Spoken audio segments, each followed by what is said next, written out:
Au conseil, c'est une directive communautaire.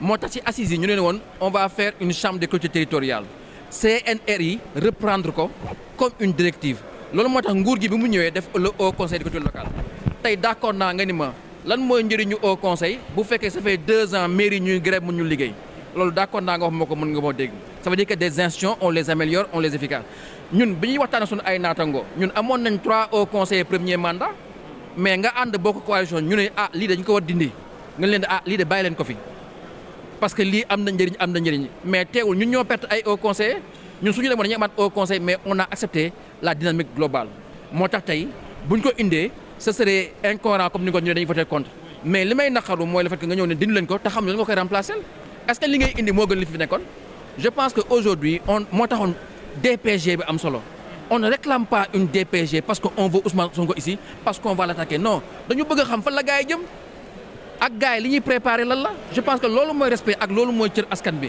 li ngay andi moomuloo ko institution yi moomuloo leen moo tax da nga war a wax nit ñi fan nga jëm pour que ñu mën xam ndax yow li ngay indi c'est ça c'est moo gën li nga fi fekk moo gën ngay toog léegi dañuy dindi li ñun dañuy dindi rek te baleel la ba mu set yow boo amee sa majorité nga ñëw indi fi li la neex wala li neex sa majorité. est-ce que da ngeen di craindre ne piège am na ci da ngeen di craindre ne piège am na. dépassé nañ piège ñoom ñoo falu ñoom la yàlla jox nguur gi mais nañ doxal. mais am nañ droit nag ñoom li ñu indi ñu commenté ko ñu critiqué ko mais yow li ngay indi waxoo si dara nee nga yaa ngi liggéey yaa ngi bind sa projet bu tayee nga ni dëkk bi c'est en ruine bu subaa nga ni je travaille sur le long terme mais yow bu fekkee yow da ngay liggéey sur le long terme mais xanaa kon présent bi baaxul wala présent bi dëgër na ba nga mën projeté wu sur le long terme ñun ce qu'on demande c'est de la lisibilité, de la clarté et des éléments de débat et des éléments de discours c'est tout ce qu'on réclame maintenant.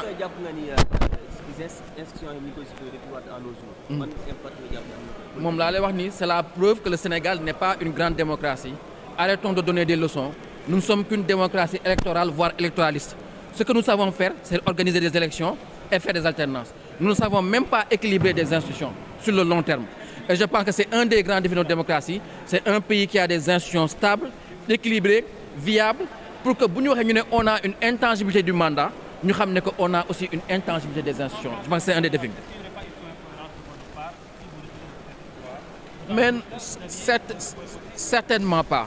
Lorsque nous étions dans Yewwi, les gens avaient considéré qu'il était important d'enlever ces institutions-là.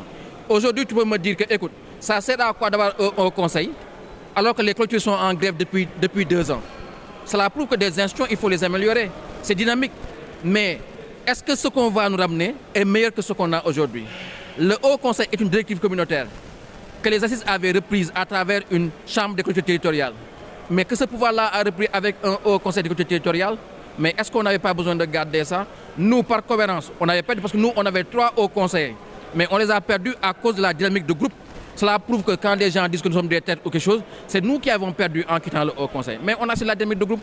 Maintenant, ce qu'on demande, c'est de la transparence, de la lisibilité. C'est pour ça qu'il faut avoir une DPG. C'est pour ça que ce régime a besoin de nous dire qu'est-ce qu'ils veulent faire.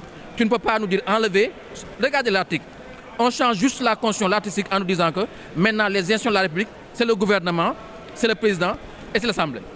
Mais toi, ce que tu vas ramener, est-ce que c'est mieux que ce que tu as enlevé? On ne sait pas ce que tu vas ramener. Tu attends juste d'avoir ta majorité pour amener les institutions du projet. On ne veut pas des institutions du projet, on veut des institutions du Sénégal.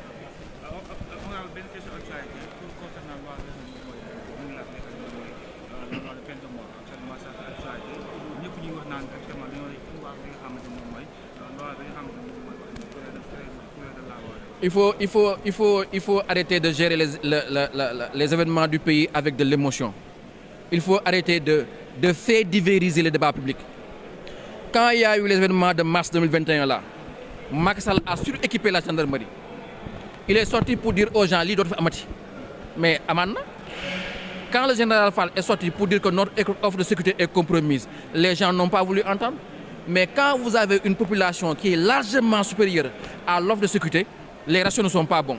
Ça veut dire que la dissuasion ne marche pas.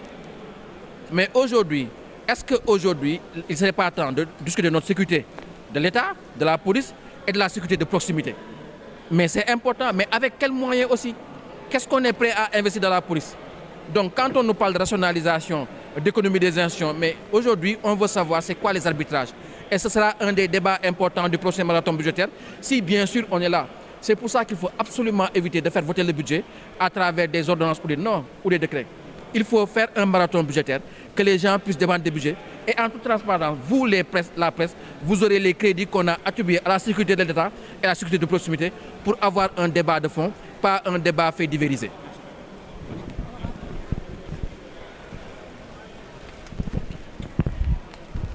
Voilà donc, mesdames et messieurs, mu nekkoon